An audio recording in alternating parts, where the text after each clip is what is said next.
জাগতিক কিছু জ্ঞান আপনাদের অর্জন করতে হবে, বেসিক জ্ঞান অর্জন করতে হবে। এই বেসিক জাগতিক জ্ঞানগুলো যদি অর্জিত না হয়, তাহলে যুগের চ্যালেঞ্জ মোকাবেলার উপযোগী দায়ী আপনি হতে পারবেন না। এই শূন্যতাটা পূরণের জন্য আপনার একাডেমিক পড়াশোনা শেষে অথবা ওস্তাদদের মাথা হাতে থেকে ফাঁকে যখন যেভাবে সুবিধা হয়, তখন আপনাকে সেগুলো অর্জন করতে হবে। ইংরেজি হলো আজকের পৃথিবীকে জানার জানালা। মাদ্রাসার আমার প্রাণপ্রিয় তালেব ইলমদেরকে লক্ষ্য করে কিছু কথা আরজ করতে চাই হযরতের সামনে, এবং এই কথাগুলো ইনশাআল্লাহ আমাদের সাধারণ শিক্ষিত যে ভাইরা আছেন, বোনেরা আছেন, তাদের ইনশাআল্লাহ কিছুটা হয়তো উপকারে আসবে। সম্মানিত উপস্থিতি, আমার প্রিয় তালেব ইলম ভাইরা, এমন একটি সময় আপনারা মাদ্রাসায় ভর্তি হয়েছেন, পড়াশোনা করছেন, আলেম হওয়ার স্বপ্ন নিয়ে সামনে অগ্রসর হচ্ছে, যে সময়টা নানা কারণে খুবই গুরুত্বপূর্ণ। এমন একটা সময় আপনারা দ্বীনি ইলম হাসিল করার জন্য মাদ্রাসার চৌহদ দিতে এসেছেন, যে সময়টাতে বাংলাদেশের সর্বস্তরের মুসলমানদের অত্যন্ত কঠিন একটি সময় তারা পার করছে।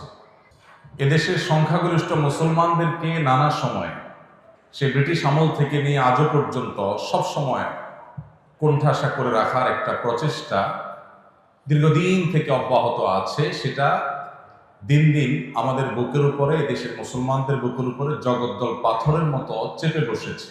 এজন্য এদেশের মুসলমানরা সংখ্যায় বেশি হলেও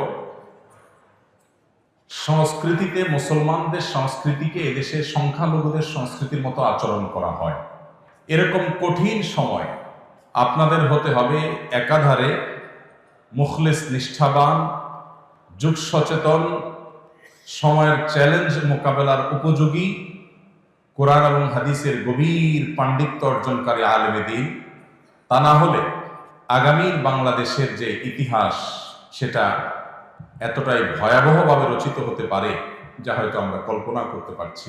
আমাদের পূর্বসূরি, আমাদের পূর্ববর্তী ওলামা একরাম, মুরব্বিয়ান এজাম, আমাদের আসাতেজা একরাম, তারা অনেক কষ্ট, অনেক মেহনত, অনেক মুজাহাদা, অনেক পরিশ্রমের পর আজ এই দ্বীনে ইলম আমাদের পর্যন্ত এসেছে। আমরা এখনো পর্যন্ত সেটাকে ধারণ করার সুযোগ পাচ্ছি।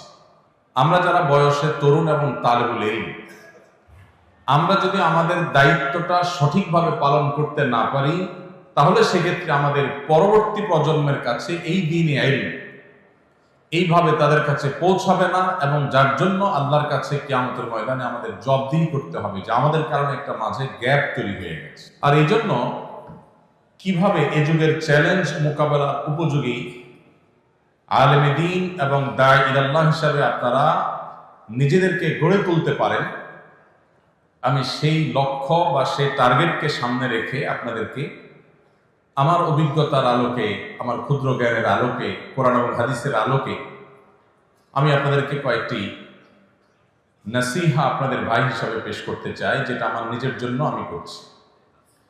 নাম্বার 1, আমাদের সবার সবকিছুর আগে আমাদের নিয়ত এবং উদ্দেশ্যকে খালেস করতে হবে, যে আমরা কেন মাদ্রাসায় ভর্তি হয়েছি। হাদিস আমাদের সবারই মুখস্থ, ইন্নামাল আমালু বিন্নিয়াত, কিন্তু এই হাদিসের উপরে আমল আমাদের কতটুকু আছে সেটাই হলো প্রশ্ন। যারা আমরা মাদ্রাসায় পড়ছি, তালেবুল ইলম আছি, প্রায় মাঝে মধ্যেই নিজেকে প্রশ্ন করবেন, আমি কেন মাদ্রাসায় ভর্তি হয়েছি, কেন পড়ছি। মাদ্রাসায় ভর্তি হওয়া এই যুগে, বিশেষ করে কওমি মাদ্রাসায়, এটা তো এই যুগে নিজেকে আল্লাহর রাহে কোরবানি করার মতো সামাজিক স্বীকৃতি নেই, তেমন কোনো সুযোগ সুবিধা নেই। সমাজের মধ্যে থেকেও দ্বীপের বাসিন্দার মতো একটা অবস্থা এদেশের মাদ্রাসা শিক্ষার্থীদের, ওলামা একরামের, যেটি আমি একটু আগেই বলছিলাম, যে ব্রিটিশ আমল থেকে এদেশের সংখ্যাগরিষ্ঠ মুসলমানদেরকে যে কোণঠাসা করে রাখার এক চেষ্টা অব্যাহত আছে, সেটা দিন যত অতিক্রম করছে আরো প্রকট আকার ধারণ করছে। এরকম কঠিন সময়ে আপনি মাদ্রাসার চৌহদ দিতে কেন এলেন, স্কুলে না গিয়ে? আপনি কেন মাদ্রাসায় পড়ছেন? আপনার এই প্রশ্নের সঠিক এবং সদুত্তর আপনার নিজেকে দিতে হবে। আমাদের উদ্দেশ্য এবং নিয়তগুলোকে খালিজ করতে হবে। মাদ্রাসায় পড়ার মতো এরকম ত্যাগ, এরকম কোরবানির পরও আমাদের উদ্দেশ্যের মধ্যে অনেক সময় ভেজাল থাকে। বিশেষ করে তালেবুল ইলম যারা আছেন আজকাল, মোবাইল আপনাদের বেশিরভাগকে আসক্ত করে ফেলেছে। এইরকম একটা কঠিন সময়ে একটা ব্যাধি আমাদের তালেবুল ইলমদের মধ্যে দেখা যায়, সেটা হলো মাদ্রাসায় যারা পড়েন, কওমি মাদ্রাসায় যারা পড়েন, তাদেরও একটা উল্লেখযোগ্য সংখ্যক, আমরা যখন মাদ্রাসায় পড়তাম তখন কিছু ছাত্রদের স্বপ্ন থাকতো বক্তা হওয়ার। মেশকাত দাওরা থেকেই তারা বক্তৃতার ট্রেনিং দেওয়া শুরু করতেন, কানে হাত দিয়ে ওয়াজ করা শুরু করতেন, খুতবার চর্চা করা শুরু করতেন, এখনো হয়তো আছে। নতুন করে আজকের বাস্তবতায় যেটা যুক্ত হয়েছে সেটা হলো কিভাবে ভাইরাল হুজুর হওয়া যায়। তালেব ইলমদের অনেকে আছেন, তাদের জীবনে একটা শখ, একটা স্বপ্ন যে তারা যদি একটু ভাইরাল হুজুর হইতে পারতেন, তাদেরকে যদি সবাই চিনত, তারা যদি জনপ্রিয় হতে পারতেন, পপুলার হতে পারতেন, যেদিকে যাবে মানুষ ভেঙে চুরে পড়বে, ফেসবুক ইউটিউবে তাদেরকে খুললেই দেখা যাবে। এই কথাগুলো আপনাদের সামনে আমি যখন বলছি, আমি নিজেই মূলত সেই জায়গাটায় আছি। আমি নিজে থেকে সেই কথাটা আপনাদেরকে বলার উদ্দেশ্য হলো, এখানে আমার মুরব্বীরা, আমার ওস্তাজদের ওস্তাজতুল্লাহ মুরব্বীরা আছেন, তাদের উপস্থিতিতেই বলছি যে আমাদের মাদ্রাসা শিক্ষার্থীদের মধ্যে এই যে একটা শখ, এই যে একটা আগ্রহ জেগেছে, এটাকে আমি কখনো পজিটিভলি দেখি না, আমি কখনো এটাকে ইতিবাচক ভাবে দেখি না। আমার ছেলেও মাদ্রাসায় পড়ে, হেফজ শেষ করেছে, সর্বেকা পরীক্ষার্থী। আলহামদুলিল্লাহ, সচেতনভাবে সজ্ঞানে আমার ছেলেকে, তারপরে যে ছেলেটা আছে, কয়েকটা ছেলে আছে আমার, তাদের কাউকে কখনো ক্যামেরার সামনে তারা যেন না আসে, মিডিয়ার সামনে যেন তারা না আসে, সোশ্যাল মিডিয়াতে যেন তাদের বিচরণ না হয়, এ ব্যাপারে আমি, আমার পরিবার, আমরা খুব সচেতন, খুব সতর্ক। আমার ছোট ভাই বা সন্তানের মতো বয়সী আপনারা যারা আছেন আমার সামনে, সেই মাদ্রাসার ছাত্র ভাইদেরকে বলছি, এই ব্যাধি থেকে যদি আপনি বের হয়ে আসতে না পারেন, আর যা হোক উম্মার জন্য উপকারী কোনো কিছু আপনার দ্বারা কখনো সম্ভব হবে না। আপনার নিয়তের ভেজাল এখান থেকে শুরু হবে। যদি আপনি চিন্তা করেন আমাকে প্রসিদ্ধ হতে হবে, ভাইরা আমার, আমি প্রসিদ্ধ হয়ে গেছি, কিন্তু এর পেছনে যে কোনো মেকানিজম, কোনো সুদূর প্রসারী প্ল্যান পরিকল্পনা ছিল, ব্যাপারটা তা না। এটা প্রায় পুরোটাই আল্লাহ রাব্বুল আলামিনের ইচ্ছা, পুরোটাই আল্লাহ তাআলার ইচ্ছা। এখানে প্ল্যান প্রোগ্রাম করে কোনো পরিচিতি আমি অর্জন করিনি। আমার নিজের যে সব নিয়ত খালেস আছে তা বলছি না, আমি শুধু এটুকু বলছি যে এইটার জন্য আলাদা কোনো চেষ্টা করা, এবং তালেব ইলমদের মধ্যে এই যে বিশেষ করে উপরের জামাতগুলোতে ওঠার পর থেকে আজকাল তো ওই যে গ্রিন স্ক্রিন দিয়ে আপনার মাহফিলের ব্যানার লাগায়া বক্তা সাজার বিভিন্ন নাটক, আপনারাও জানেন না? কিভাবে জানেন? কিভাবে দেখছেন আপনারা? তার মানে সব মোবাইলে আসক্ত। আমি কোথাও গেলে, বিশেষ করে ছোট বাচ্চা কাচ্চাকে কেউ নিয়ে আসলে যদি বলে যে হুজুর আপনাকে চিনি, তাই বলে আমাকে চিনি, ওর জিন্দিগিতে তাহলে বরবাদ। কারণ আমাকে কোনো বাচ্চা মানুষ চেনা মানে ওর লাইফ বরবাদ হয়ে গেছে, এর মানে এই ছেলে মোবাইলে আসক্ত। তো লক্ষণ খারাপ। মা বাপ তো মনে করে এটা বললে আমি খুশি হয়ে যাব, তার বাচ্চা আমাকে চিনে। আমার বাচ্চা, আপনার বাচ্চা আমাকে চিনে, এর মানে হলো আপনি দায়িত্বশীল অভিভাবক না, আপনি আপনার বাচ্চাকে মোবাইলে আসক্ত করে ফেলেছেন। আলহামদুলিল্লাহ, আমি আমার বাচ্চাদেরকে মোবাইল থেকে দূরে রেখেছি, এখনো পর্যন্ত তারা দূরে, অনেক বড় হয়ে গেছে বয়সে, এখনো পর্যন্ত মোবাইল থেকে দূরে তারা, আলহামদুলিল্লাহ। সামনে কি হয়ে যায় না, এখনো পর্যন্ত চেষ্টা করছে। আমার সাধারণ শিক্ষিত ভাইরা যারা আছেন, পর্দার আড়াল থেকে যে সমস্ত মা বোনরা শুনছেন, আপনাদেরকে বলছি, ছেলেকে মাদ্রাসায় ভর্তি করে আলেম বানাবেন কেন? উদ্দেশ্য কি? অনেক মায়েরা আছেন সন্তানকে ভাইরাল হুজুর বানাতে চান, যে তার সন্তান পপুলার আলেম হবে। আপাত দৃষ্টিতে শুনতে মনে হয় যে খারাপ কি, কিন্তু এটার পেছনে দুনিয়াবি গন্ধ আছে, এটার পিছনে ভয়ঙ্কর একটা রোগ আছে, ব্যাধি আছে। আমার ছাত্র ভাইরা যারা শুনছেন তারা হয়তো মনে করবেন ভাই নিজে ভাইরাল হয়ে গেছেন, তো এখন আর আমাদের ভাইরাল হওয়াটা চান না। যদি কাউকে জুহুদের ওয়াজ করি, বলে ভাই আপনাদের তো অনেক হয়ে গেছে পয়সা করি, এই জন্য আমাদেরকে এখন জুহুদের ওয়াজ করেন।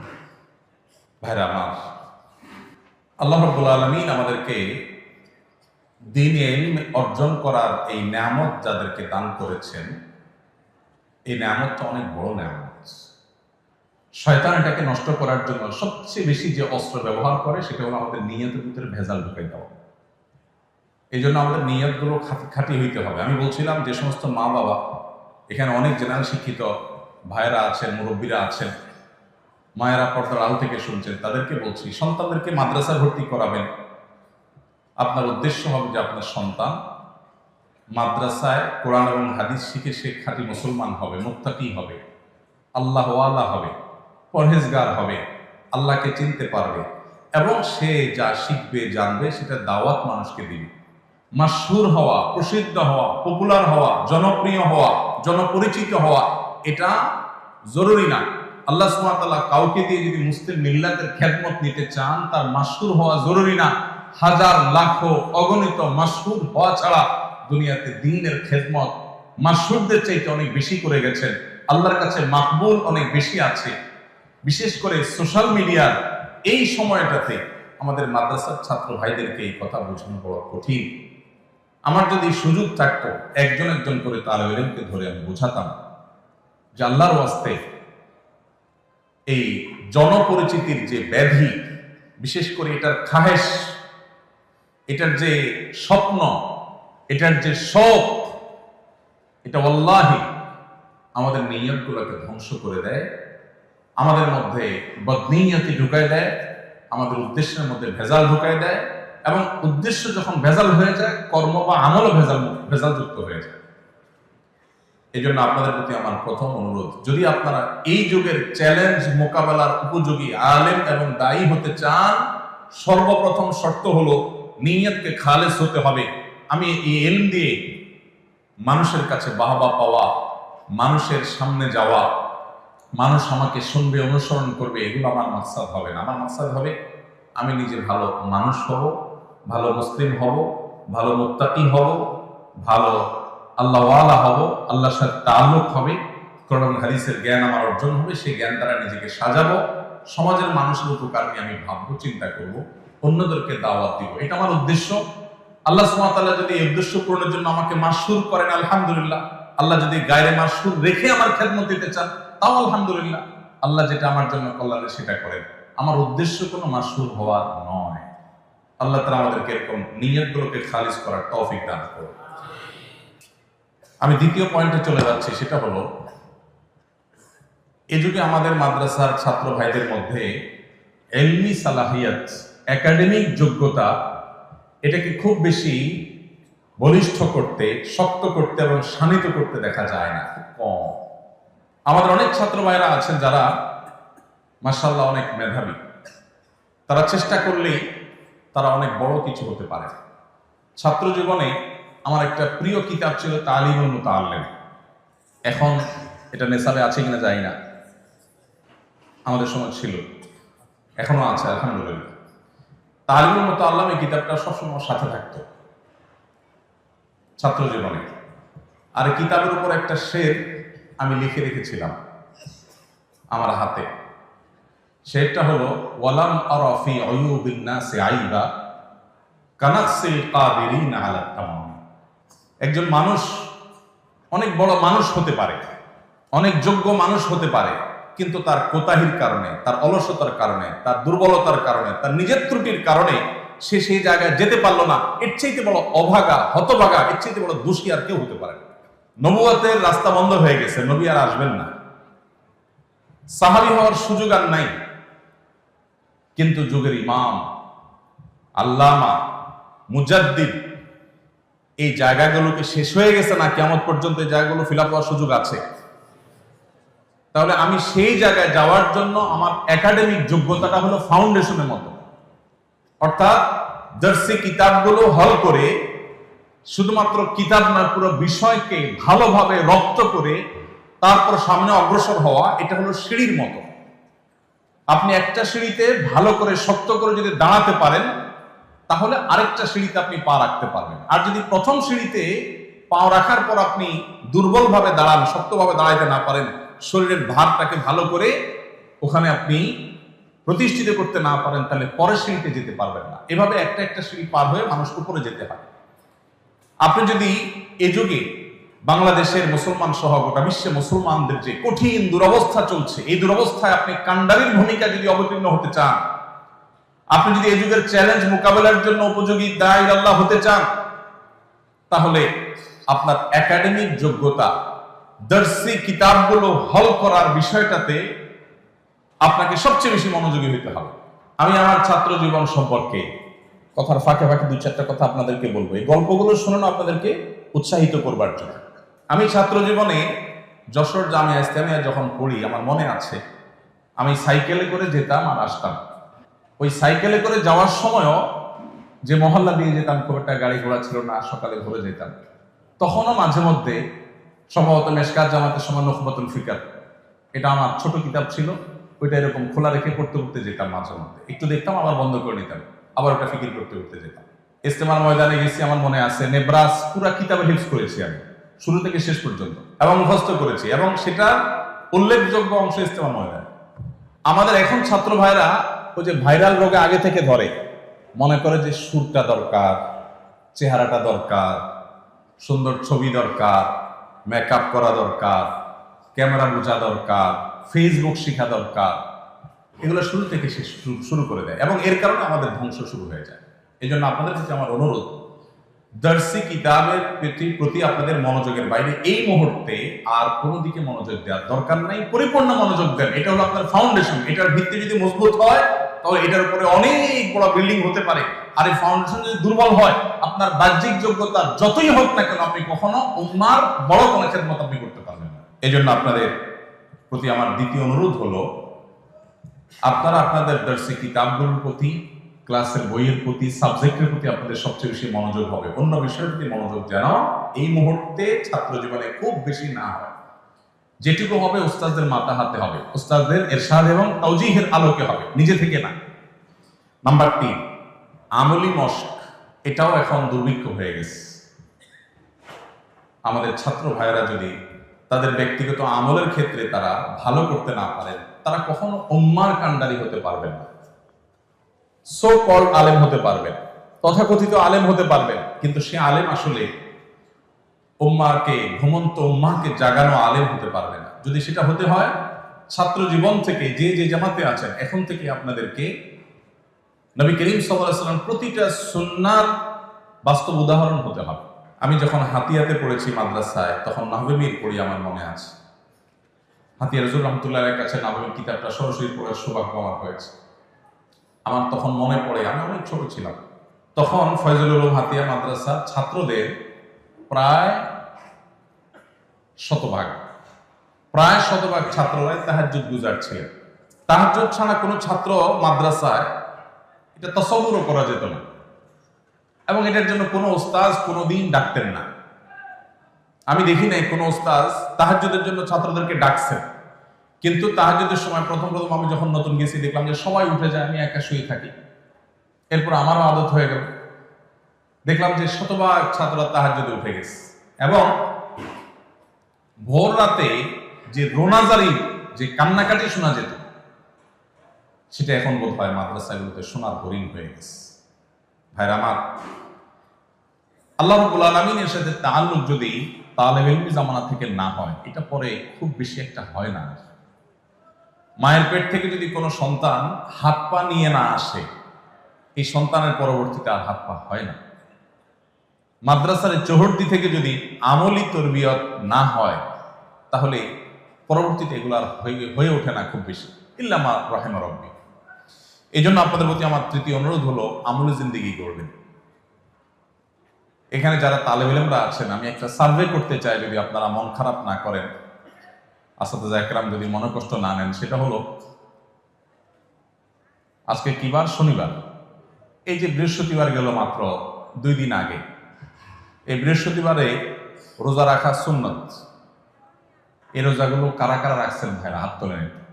গত বৃহস্পতিবারে যারা যারা রোজা রাখছেন, আপনি কি মাদ্রাসায় পড়েন? হ্যাঁ, এই জন্য আপনি রাখছেন। বলেন, মাদ্রাসা ভাইরা হাত তোলেন। বৃহস্পতিবারে, গত বৃহস্পতিবারে সুন্নাত রোজা রাখছেন, মাসনুন রোজা রাখছেন, আছে কই?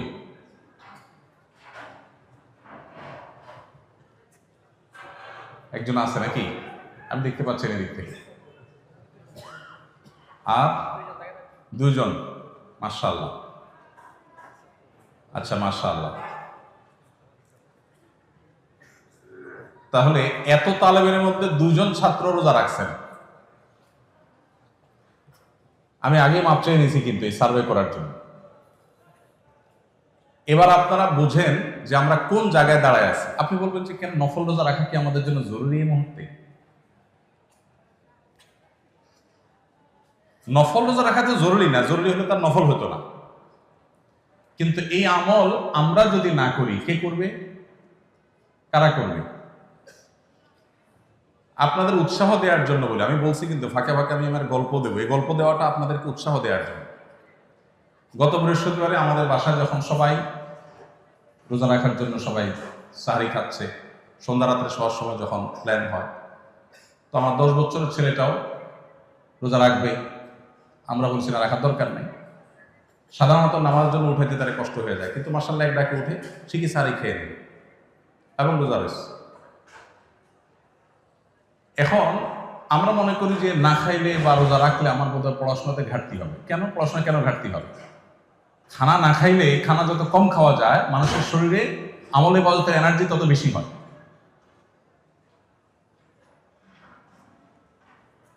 আমি এরকম যদি আরো অনেকগুলো আমল নিয়ে সার্ভে করি, আমার হাতে সময় নাই, তাহলে আমাদের প্রকৃত চিত্রটা ফুটে উঠবে। আমার ছাত্র জীবনে, আমি তো অনেক ছোট ছিলাম তখন, হাতিয়ার কথা যখন বলছি, আমার মনে পড়ে যে আমাদের ছাত্র ভাইয়েরা, এরকম ছাত্র ভাইয়েরা অনেকেই ছিলেন যারা তাদের আমল দেখে, আমলের পরিবেশ দেখে, আমরা যারা বাহির থেকে আসছি, মাদ্রাসার ভেতরে ঢোকার পর আমল পরিবর্তন হয়ে গেছে, যে আমি কোন জায়গায়, তারা কোন জায়গায়। ভাইরা আমাদের অনেক ছাত্র ভাইরা আছেন যারা আমাদের ব্যক্তিগত যে নফল আমল, এমনকি গুনাহ থেকে বেঁচে থাকার যে আবশ্যকীয়তা আছে, এটা আমার অনেক ছাত্র ভাইরা বুঝি না। একটা সার্ভে করলে আপনারা এখানে কেউ হয়তো আমাকে সাড়া দিবেন না, সেটা হলো মাদ্রাসায়, এই মাদ্রাসায় কি মোবাইল রাখার অনুমতি আছে? নাই, নিষিদ্ধ। এরপরেও তলে তলে রাখেন, এরকম যারা আছেন তারা কি হাত তোলার হিম্মত আছে এখানে? নাই। অতএব এই অসাধ্য সাধন করার দরকার নেই আমার, থাক, এটা নিয়ে আমরা আলোচনায় না যাই। কিন্তু আপনি একটু বলেন তো, মাদ্রাসার নিজামে যখন কোনো কিছু নিষিদ্ধ হয়, সেই নিষিদ্ধটা মানাটা আমাদের জন্য জরুরি নাকি জরুরি না? শরআন জরুরি কি জরুরি না? এই যে নিষিদ্ধটা আমরা অমান্য করি, আর যদি কারোর কাছে থাকেও, নিশ্চয়ই তিনি কোনো ধানাই পানাই করে, কোনো ছল ছাতুরি করে সেটাকে লুকাবার চেষ্টা করে। এটা কি মুসলমান সুলভ কাজ? আমার কথা কি বুঝতে পারছেন? আপনারা কষ্ট পাচ্ছেন বেশি? আপনারা মনে করছেন যে আমি শুধু পাম্পট্টিমূলক কথা বলে চলে যাব, অপারেশন করবো, এটা চিন্তা করেননি। ভাইরা আমার, একজন তালিবুল ইলম কি মিথ্যা কথা বলতে পারে? পারে। মাদ্রাসার জিন্দেগি থেকে যদি আমাদের মধ্যে তাকওয়ার চর্চা না হয়, আমি আগেই বলছি, বাকি জিন্দেগিতে তাকওয়ার চর্চা এটা খুব কঠিন। এই জন্য আপনাদের এখন থেকে প্রতিজ্ঞা করতে হবে, কোরআনে যা পড়ছেন, হাদিস থেকে যা পাচ্ছেন, উস্তাদদের থেকে যা শিখছেন, এটার আমল এখন থেকে শুরু হইতে হবে, আজকে থেকে শুরু হইতে হবে, শতভাগ শুরু হইতে হবে। কোনো প্রকার কোতাহি করা যাবে না। কোন ছাত্র ভাই কি করছে, কেউ করছে না, সেটা আপনার দেখার দরকার না, আপনি একা করবেন। মনে রাখবেন, যুগ পরিবর্তনের জন্য হাজার হাজার মানুষের প্রয়োজন হয়, অল্প সংখ্যক মানুষের প্রয়োজন হয়। আপনি ফরিদুকা ফি হাদাল আসর ফি হাদিল মাদ্রাসা হন, যে আপনি একা, অনন্য, অন্য কেউ হয়তো করে না। এখানে জুতা রাখার কি তরতিব আছে জানি না আমি, বা মসজিদে যাওয়ার সময় জুতা, বাইরে কিছু জুতা তো থাকে, তো বাইরে এসে যেটা রেডি পান ওইটা পায়ে নিয়ে দৌড় দেওয়ার রোগ আছে না অনেক তালেবের মধ্যে। একজন বলছে বহুত বহুত, তার মানে অনেক রোগ আছে। আচ্ছা, এটা কি শরআন জায়েজ কাজ না জায়েজ কাজ? কারোর জিনিস তার অনুমতি নেওয়া ছাড়া জায়েজ আছে? কিন্তু এটা যখন আমরা করছি, আমাদের মধ্যে এই ভাবনাই নেই আমাদের মধ্যে এই অনুভূতিই নেই, এই আহসাসই নেই যে আমি একটা গুনাহের কাজ করছি। এরকম বহু গুনাহ আমি তালেব ইলম হয়ে করছি, আর এই গুনাহের সমুদ্রের মধ্যে নিমজ্জিত থেকে আমি উম্মার কান্ডারি হওয়ার চিন্তা করছি। ওয়াল্লাহি এটা দিবা স্বপ্ন। এগুলো হয়তো ছোটখাটো বিষয় আপনার কাছে মনে হয়, কিন্তু ছোটখাটো বিষয় না। ইমানদারের জিন্দেগিতে কোনো ছোটখাটো বিষয় বলতে কিছু নেই ভাইরা আমার। সেজন্য তৃতীয় যে অনুরোধটা আপনাদের প্রতি আমার থাকবে সেটা হলো, কোরআন এবং হাদিসের বাস্তব উদাহরণ হয়ে যান। কোরআন এবং হাদিসের একেবারে মূর্ত প্রতীক হয়ে যান, বাস্তব নমুনা হয়ে যান। যা জানবেন সেটা এখন থেকে আমল শুরু করে দিবেন, যেটা যখন শিখছেন শুনছেন সেটা তখন থেকে আমল শুরু করে দিবেন। আল্লাহ তাআলা আমাদেরকে আমলের তৌফিক দান করুন। ভাইরা আমার, আমলের বড় দুর্ভিক্ষ চলছে, বড় দুর্ভিক্ষ চলছে। শেষ কবে আল্লাহর কাছে রোনাজারি করে কেঁদেছেন? আমি যদি এখন জিজ্ঞেস করি হয়তো অল্প সংখ্যক ভাইদের হাত উঠবে, কিন্তু এটা দুর্ভাগ্যজনক। আপনি তো হাকিউল উম্মাত আশরাফ আলী থানভী রাহমাতুল্লাহি আলাইহি, আবুল হাসান আলী আন-নাদভী রাহিমাহুল্লাহ তাআলা, আপনি ইবনে তাইমিয়া রাহিমাহুল্লাহ, আপনি যুগশ্রেষ্ঠ ইমামদের মতো মুসলিম উম্মার উদ্ধারকারী ত্রাণকর্তা হিসেবে নিজেকে আবির্ভূত করতে চান, দাঁড় করাতে চান। তাহলে আপনার আল্লাহর সাথে কানেকশনটা, তাআল্লুকটা, সম্পর্কটা কত গভীর হতে হবে এটা আপনি চিন্তাও করতে পারছেন। আপনার অবসরের সময়গুলো মোবাইল ফোনে, সোশ্যাল মিডিয়াতে বিচরণ করার কথা আপনার তাসাউরুরেও আসা উচিত না। আপনার অবসরের সময়গুলো আল্লাহর সাথে আপনার কথা বলে দোয়ার নাজারের মধ্যে কাটানো উচিত। আমাদের মাদ্রাসার ছাত্র ভাইদের অনেকেই আছে যে গত 2-4-6 মাসেও চোখের পানি ফেলে 5 মিনিটের জন্য আল্লাহর কাছে আহাজারি করার তৌফিক হয়নি। এই কপাল পড়া কখনো ভালো আলিম হবে, দাঈ আল্লাহ হবে, উম্মার ত্রাণকর্তা হবে, উম্মার উদ্ধারকারী হবে, উম্মার রাহবার হবে, এটা কখনো তাসাউরও করা যায় ইল্লা মা রাহিমা রাব্বি। এজন্য ভাইরা, যদি আমার আবারও পেছনে ফেরার সুযোগ থাকতো, জীবনের যদি কোনো ব্যাক গিয়ার থাকতো, গাড়ির যেরকম ব্যাক গিয়ার আছে, জীবনের যদি কোনো ব্যাক গিয়ার থাকতো, তো আমি আবার একটু তালেব ইলম হওয়ার চেষ্টা করতাম, আবার একটু পেছনে আসার চেষ্টা করতাম, আবার আমার তালেব ইলমি জিন্দেগিটাকে, আমার এই ফাউন্ডেশনকে আরো মজবুত করে তারপর দাঁড় করানোর চেষ্টা করতাম যদি আমি সে সুযোগ পেতাম। আপনাদের হাতে এখনো সুযোগ আছে, এটা এখনো শেষ হয়ে যায় নাই। আল্লাহর ওয়াস্তে এটাকে হেলায় হারাবেন না। সব কিছু বাদ দিয়ে আপনার দর্শি কিতাব পড়াশোনার প্রতি মনোযোগী হন, আর জগৎ থেকে এই মুহূর্তে অন্ধ থাকেন। আপনার জীবনকে ধ্বংসের জন্য ফেসবুক, ইউটিউব এবং এই স্মার্টফোনের যে বিচরণ এর মধ্যে, এটা আপনার জীবনকে ধ্বংসের জন্য যথেষ্ট হয়ে যাবে। আপনি তো মাদ্রাসার ছাত্র, স্কুল কলেজের ছাত্র জীবনের জন্য ধ্বংসের জন্য যথেষ্ট, আর সেখানে আপনি মাদ্রাসার ছাত্র। চোখের গুনাহ যেখানে প্রতি মুহূর্তে মুহূর্তে হওয়ার আশঙ্কা, যেখানে আপনার সেই সেফটি বেল্ট এখন এত মজবুত হয়ে পারে নাই, আপনি এখনো যুবক মানুষ, তরুণ মানুষ, নিজেকে নিয়ন্ত্রণ করার ক্ষমতা এতটা এখনো হয় নাই, এই মুহূর্তে আপনার জন্য এই জগতে প্রবেশ করাই জায়েজ নাই। এটা আপনার জীবনকে ধ্বংস করার নামান্তর। কিন্তু আমি জানি এই কথা আমাদের অনেকেরই অন্তর গলবে না। আমাদের কাছে মনে হবে এই বেটা নিজে ফেসবুক হুজুর আমাদেরকে ষড়যন্ত্র করে এখান থেকে দূরে রাখতে চায়। এটা হয়তো আপনারা মনে করেন। আপনারা অনেকের সঙ্গে অবাক হবেন, আমার ফোনে ফেসবুক বা ইউটিউবের অ্যাপ এটা নাই, এটা থাকে না। পিসিতে, কম্পিউটারে যতক্ষণ সুযোগ হয় ততক্ষণ। আমাদের মাদ্রাসার ছাত্রদের যদি বদহালি হয়, এই উম্মার আশার আর কোনো জায়গা থাকবে না, শেষ। আপনারাই তো নবী করিম সাল্লাল্লাহু আলাইহি সাল্লামের ওয়ারিস হবেন। নবী করিম সাল্লাল্লাহু আলাইহি সাল্লামের রেখে যাওয়া কাজের তার পতাকার ধারক আপনারা হবেন। তাহলে তার পতাকার ধারক হওয়ার উপযোগিতা যদি তৈরি করতে হয়, তো এখন থেকে আপনার আল্লাহর সাথে তাআল্লুক মজবুত হইতে হবে। প্রতিটা হাদিসের, প্রতিটা আয়াতের উপর আমল আপনার জীবনে আসতে হবে। এখন থেকে আপনার আখলাকটা হবে সুন্দর। আমি আইআইএসিতে একটা প্রোগ্রামে এসেছিলাম গত কয়েক মাস আগে, 2 মাস আগে সম্ভব। অনেক প্রশ্ন লিখে দেয় ছাত্ররা, এর মধ্যে একটা প্রশ্ন লেখা ছিল, আপনারা কষ্ট পাবেন না, আমি নিজে মাদ্রাসার ছাত্র, আমি জীবনে স্কুলের চোহর দিতে যাইনি, একেবারে ছোটবেলায় শুরুতে 1-2 ক্লাস হতো, প্রাইমারি স্কুলে গেছি। লিখে দিয়েছে প্রশ্ন যে ভাই, আমাদের ইউনিভার্সিটিতে মাদ্রাসা ব্যাকগ্রাউন্ডের ছাত্র যারা, মাদ্রাসা বলতে আলিয়া মাদ্রাসা হতে পারে, আলিয়া মাদ্রাসা থেকেই বেশিরভাগ যায়, কমি থেকেও যায়, আর সবই তো আমাদের মাদ্রাসা, অতএব আমি পার্থক্য করছি না।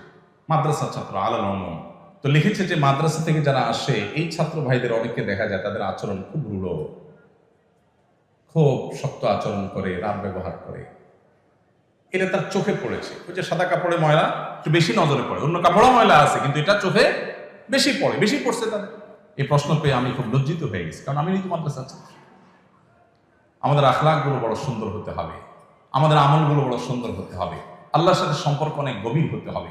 আপনি যদি এই যুগের মুসলিম মিল্লাতের যে করুণ যে দুরবস্থা চলছে, ইমানের রূহ যায় যে অবস্থা আছে, এই যুগে আমাদের কিছু কান্ডারির প্রয়োজন, কিছু দরদওয়ালা আলেম দায়ীর প্রয়োজন।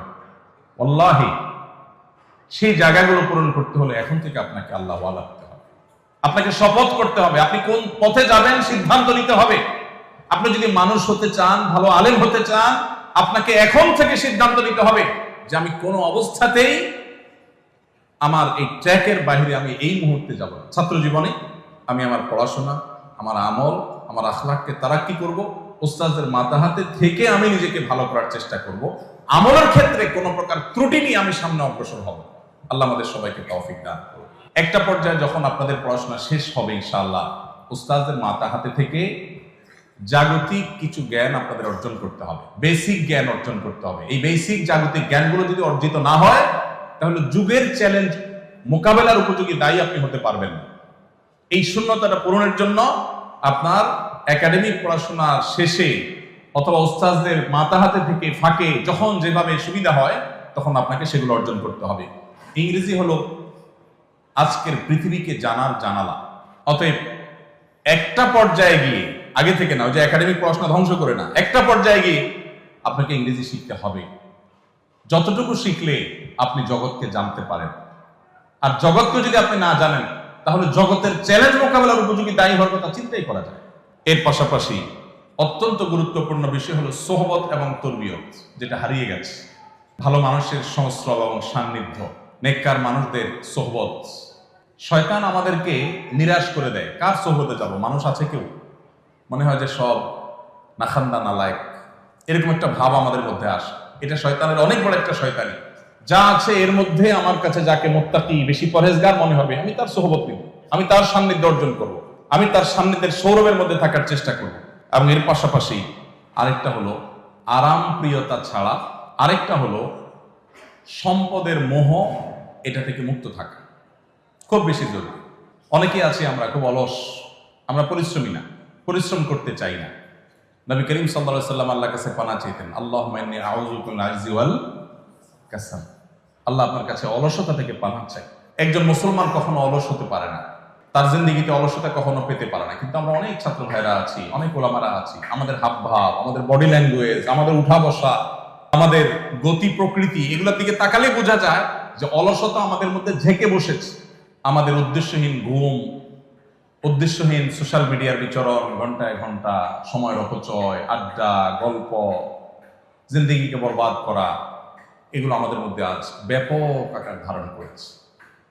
প্রিয় ভাইরা আমার, আপনারা যদি যুগের ইমাম হতে চান, আপনারা যদি যুগের এই চ্যালেঞ্জ মোকাবেলার জন্য নিজেদেরকে উপযোগী করতে চান, তাহলে সেক্ষেত্রে এই তিনটা জিনিস শুধু এখন নয়, সারা জীবনের জন্য ত্যাগ করার নিয়ত করতে হবে। অনেকে আছেন একটু নতুন ফারেক হয়েছে, আমাদের অনেক ছাত্র আছে যে হয়তো আমার কাছে বিভিন্ন কিতাব পড়ছে, আমি দেখি সে 2-3 খাদেম নিয়ে চলে। আমি গতকালকে যশোর সফর একা একা চলে আসছি, তো অন্য সাথী ভাইরা যারা আছেন তারা দেখে বলছে সাথে কেউ না, সাথে তো কেউ নেই। সাথে কেন লাগবে? আমি কি বুড়া মানুষ নাকি? বলে না ব্যাগ ধরার জন্য। ব্যাগ কয় কেজি ওজন? 50 কেজি ওজন না তো, আর 50 কেজি ওজন তো টানা যায় আজকে। আমরা অনেক আরামপ্রিয় হয়ে গেছি, এ বিষয়ে অনেক কথা বলা দরকার। শুধু এটুকু বলি যে খাদেম সর্বস্ব জীবন গড়বেন না। ছাত্ররা উস্তাদদের খেদমত করবে, ছেলেরা বাবার খেদমত করবে, ছোটরা বড়দের খেদমত করবে, এটা তাদের ফরিজা। কিন্তু আপনার ভিতরে চাহাত থাকবে না। অনেক ছাত্র ভাইরা আছেন মেশকাত দাওরা থেকেই মুসতাও দেওয়া শুরু করেন যে আর 1 বছর পরে আমার সামনে একজন, পিছনে একজন, ডাইনে একজন, বামে একজন, খাদেম আমি বেষ্টিত থাকবে। ভাইরা আমার, অলসতা এবং আরাম প্রিয়তা আর দুনিয়ার মোহ, এগুলো আমাদের ওলামাদের জন্য এখন মহামারী আকার ধারণ করেছে। দুনিয়ার মোহর কথাটা এই জন্য বললাম যে অনেকে আছেন তাদের জীবনে বড় ফিকির, ওই যে বললাম বক্তা হইতে হবে। মেশকাত দাওরায় গেলে বক্তা হলে লাভ বেশি, পয়সা বেশি, বক্তাদের ইনকাম বেশি। আমি ঢাকায় যখন দারুসাদ মাদ্রাসায় পড়াই শুরুর দিকে, আমার তখন মাদ্রাসা থেকে আমি বেতন পাইতাম শুরুর দিকে 2800 টাকা, পরে 3000 টাকা।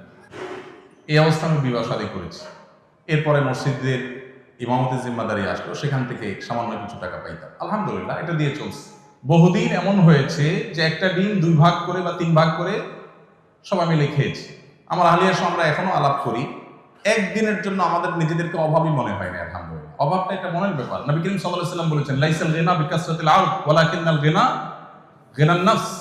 অনেক সম্পদ হলে মানুষ ধনী হয় না, ধনী হওয়াটা মনের ব্যাপার। আমার যা আছে এটাতে আমি হ্যাপি, আলহামদুলিল্লাহ। আমি কারোর সাথে কম্পেয়ার করি না, আমি অন্যের সাথে নিজেকে ছোট মনে করি না, তুচ্ছ মনে করি না, এবং সেটার সাথে কম্পেয়ারই করতে চাই না আমি। এটা হলো সচ্ছলতা।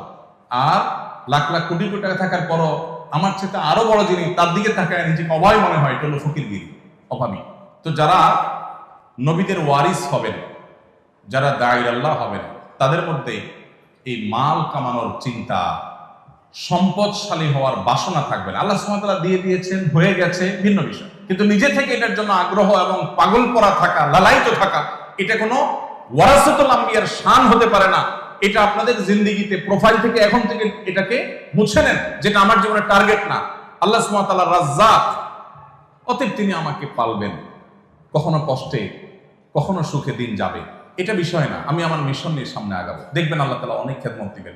নজরকে বড় করেন, নজরকে উঁচু করেন, দুনিয়া এবং তুচ্ছ বিষয়ের প্রতি নজর রাখবেন না। আল্লাহ আমাদেরকে তৌফিক দান করুন। সেই সাথে আল্লাহ যখন ফারেগ হওয়ার তৌফিক দিবেন, এমনকি তালেবে ইলমি জামানাতেও যাদের সুযোগ আছে, সবার জন্য বলছি না, কিছু কাজ বিনা পয়সায় করার চেষ্টা করবেন। আল্লাহ যখন ফারাগাতের পরে তৌফিক দিবেন, দাওরাহ হাদিস শেষ করে, তাখাসসুস শেষ করে যখন আমলে যাবেন, খেদমতের ময়দানে যাবেন, 2-1টা কাজ হলেও রাখবেন এমন যে এটার কোনো পয়সা নিবেন না। হাল্লাকা সিররুন ইনদাল্লাহ, এর মধ্যে থাকবে যেটা আমি আল্লাহর জন্য শুধু করছি। টাকা নিয়ে করলেই যে আবার গায়রুল্লাহর জন্য হয়ে যাচ্ছে, আমি তা বলছি না। আমি বলছি যে কিছু কিছু সিক্রেট, কিছু কিছু সির আপনার নিজের মধ্যে রাখেন, এবং কিছু কিছু কাজ করেন যেগুলো আপনি মানুষের কাছে প্রকাশ্য করবেন না। বিশেষ করে এই যুগের তালেবে ইলমদের, এই যুগের নতুন মুতাখাররিজ যারা আমরা, তাদের জন্য এই জিনিসটা আমার কাছে খুব গুরুত্বপূর্ণ মনে হয়। আমি ব্যাখ্যায় গেলাম না, সময় আমার হাতে একেবারেই নাই। এবং সেই সাথে কর্মজীবনে যখন যাবেন, আমি আমার ক্ষুদ্র অভিজ্ঞতার আলোকে বলছি, তখন দুনিয়াবি বিষয় মশওয়ারা করার জন্য আল্লাহর ভয় আছে, মুত্তাকি পরহেজগার, দুনিয়ার ব্যাপারে খুব ভালো বোঝেন এরকম হুঁশিয়ার মানুষদের পরামর্শ, তাদের আইডিয়াস, তাদের উপদেশ, অ্যাডভাইস, এগুলোকে গ্রহণ করবে। অনেক সময় আমাদের মাদ্রাসার ছাত্রদের, নবীন আলেমদের অনেকের মধ্যে এই রোগ দেখা যায় যে নিজেকে সর্বা মনে করে। এখনো পর্যন্ত আলহামদুলিল্লাহ প্রতিটি পা ফেলার আগে আমি আমরা চেষ্টা করি, আমরা যাদের সাথে মশওয়ারা করাকে মুনাসিব মনে করি তাদের সাথে মশওয়ারা করে তারপরে পা ফেলা। প্রতিটা পদক্ষেপ, ছোট বড় সিদ্ধান্ত যতটুকু সম্ভব হয় আমরা চেষ্টা করি মশওয়ারার বাইরে যেন পা না ফেলি। আমাদের তরুণদের মধ্যে, মাদ্রাসার ছাত্রদের মধ্যে, এমনকি মাদ্রাসার ছাত্রের বাইরেও জানা শিক্ষিত ভাইদের মধ্যে আজকাল পরামর্শ না করার একটা প্রবণতা আসছে। নিজের রায়, নিজের ফিকির, নিজের বুঝ, এটাকেই সর্বসম্রা আমরা মনে করছি। মাদ্রাসার ছাত্রদের জন্য এটা আরো বেশি জরুরি। এই জন্য যখন কর্মজীবনে প্রবেশ করবেন, বিশেষ করে নবীন ফারেগ আলেম যারা হবেন ইনশাআল্লাহ, তখন দুনিয়াবী বিষয়গুলো দুনিয়া খুব ভালো বোঝেন এরকম পণ্ডিত, আবার একই সাথে উনি মুত্তাকি পরহেজগার, এরকম মানুষদের মশওয়ারা করে চলবেন।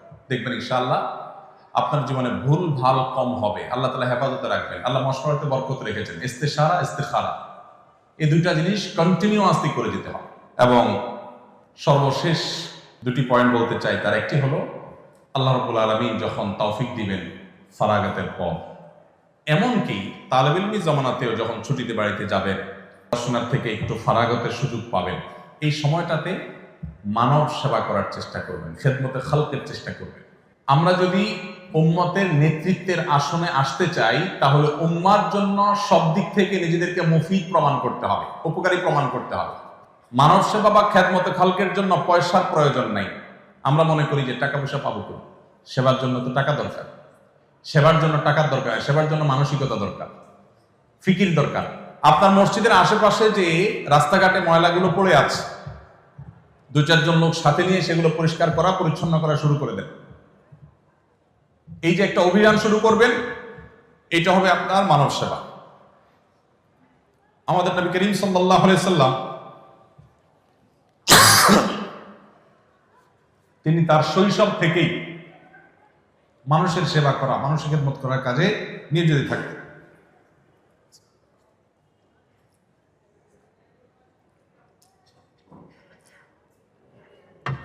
আমরা অনেকেই আছি যে আমরা মনে করি সেবামূলক কাজ করা মানে তো অনেক পয়সা করির ব্যাপার।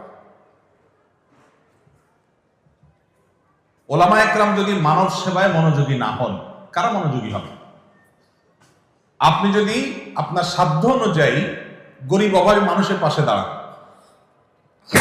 যখন কোনো মসজিদে আল্লাহ তাআলা জিম্মাদারি দিবেন, ওই মসজিদে শুধুমাত্র ধনীদের তালিকা থাকবে না, গরিবদের তালিকা যেন থাকে। ধনীরা কে কয় বস্তা সিমেন্ট দিবে, কে কত টাকা দিবে মসজিদের জন্য, শুধু সেই তালিকা যেন না থাকে, গরিবদের জন্য তালিকা থাকে। এবং গরিবদের অভাব মোচনের জন্য আপনার নানাবিধ উদ্যোগ থাকা দরকার, নানাবিধ কাজ থাকা দরকার। আমাদেরকে উম্মতের সেবামূলক কাজের নেতৃত্ব আমাদের হাতে নিতে হবে। আজকে আসুন্নাহ ফাউন্ডেশন দেখেন আপনারা বা শুনেন, আল্লাহ রাব্বুল আলামিন আমাকে যখন বুঝজ্ঞান দিয়েছেন তখন থেকে আমি চেষ্টা করতাম কিভাবে মানুষ উপকার করা যায়, কিভাবে একটা ভালো কাজ করা যায়, কিভাবে একটা খেদমত খালক করা যায়। এর আগে আমি বিভিন্ন জায়গায় বলেছি, 2006 বা 2007 সময় যখন সিডর হয়েছিল, সিডরে খুলনার একটা বিশাল অংশ জুড়ে যখন অনেক ক্ষয়ক্ষতি হয়েছে, মানুষের ঘর বাড়ি ইত্যাদি, তখন আমি মণিপুরে বাইতুল ফালাহ মসজিদে তখন আমি জিম্মাদারিতে ছিলাম। এখন মাওলানা মাহবুব আলী সাহেব সেখানে আছেন, ওনাকে আমি রেখে গেছিলাম। তো ওখান থেকে মুসলিমদেরকে উদ্বুদ্ধ করে তখনকার সময় 1,16,000 টাকা সম্ভবত কালেকশন করে পুরাতন কাপড় চোপড় নিয়ে মসজিদ কমিটির লোকদেরকে আবার সাথে নিয়ে, কারণ টাকা পয়সা হুজুর মানুষ একা একা নেব, ওনাদেরকে সাথে নিয়ে তারপর সে এলাকায় আমরা গিয়েছি। বিভিন্ন মসজিদ নির্মাণ, বিভিন্ন কাজ পরবর্তীতে এর ধারাবাহিকতা আমরা করেছি। আর ওই টাকাগুলো নগদ মানুষকে বিতরণ করে আসছি। তখন কিন্তু আমার এতটা সামর্থ্য ছিল না। এই জন্য আমি শুধুমাত্র আপনাদেরকে বলবো, জীবনে নিয়ত করে নেয়, আল্লাহ যখনই তৌফিক দিবে মানুষের সেবা করার খেদমতে খালক করবেন ইনশাআল্লাহ, চেষ্টা করবেন না ইনশাআল্লাহ। আহাব্বুন নাসি ইলাল্লাহি আনফাহুম লিন-নাস, আল্লাহর কাছে সবচেয়ে প্রিয় মানুষ যে মানুষের জন্য সবচেয়ে বেশি উপকারী আসে। আর সবচেয়ে বেশি উপকারী হওয়ার জন্য আপনার পয়সা কড়ির প্রয়োজন নাই। আল্লাহ যতটুকু সামর্থ্য দিয়েছেন ততটুকু দিয়ে শারীরিক পরিশ্রম দিয়ে শুরু করবেন। নবী করিম সাল্লাল্লাহু আলাইহি সাল্লামকে গারে হেরা থেকে আসার পর যখন তিনি ভড়কে গেলেন জিবরিল আলাইহিস সালামের চাপে, খাদিজা রাদিয়াল্লাহু তাআলা তাকে সান্ত্বনা দিয়ে কি বলেছিলেন? কাল্লা লা ইউযিকাল্লাহু আবাদা, আল্লাহ কখনো আপনাকে বেইজ্জত করবেন না, কারণ আপনি মানুষ উপকার করেন। যে কয়টা পয়েন্ট বলেছেন সবগুলোর খোলাসা কি? মানব সেবা করেন। তার নবী সাল্লাল্লাহু আলাইহি সাল্লাম তিনি তাবলাল বাসা বোঝা গেল নবুয়তের দায়িত্ব বুঝে পাওয়ার আগে তার পুরো সময়টা, সেই শৈশব থেকে কৈশোর থেকেই কিন্তু তিনি মানব সেবা করতেন, মানুষের খেদমত করতেন। আর আমাদের উলামা একরামদের এই কাজে আরো বেশি বিচরণ বাড়াতে হবে, এটা অনেক কম আমাদের এখনো। সবাইকে এক একটা আসুন্নাহ ফাউন্ডেশনের মতো প্রতিষ্ঠানের চেয়ে বড় প্রতিষ্ঠান গড়ে তুলতে হবে।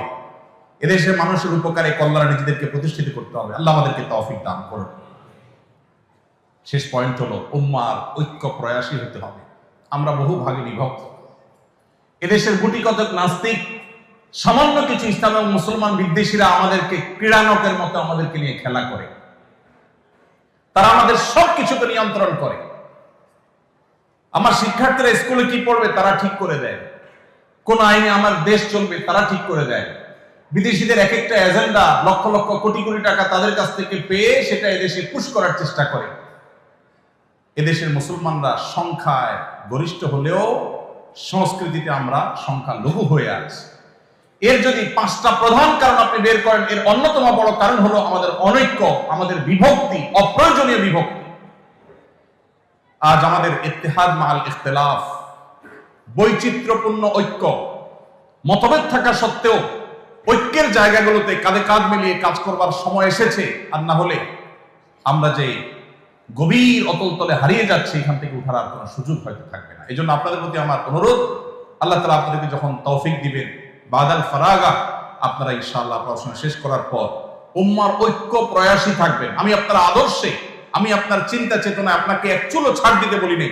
আপনার আদর্শ, আপনার চিন্তা চেতনা, আপনার মাসলাক মানহাজ আপন জায়গায় ঠিক রেখেও ভিন্ন মতের মানুষের সাথে, মুসলমানের সাথে একটু হাসতে শিখেন, একটু বসতে শিখেন, একটু মুআনাকা করতে শিখেন, একটু মুসাফাহা করতে শিখেন।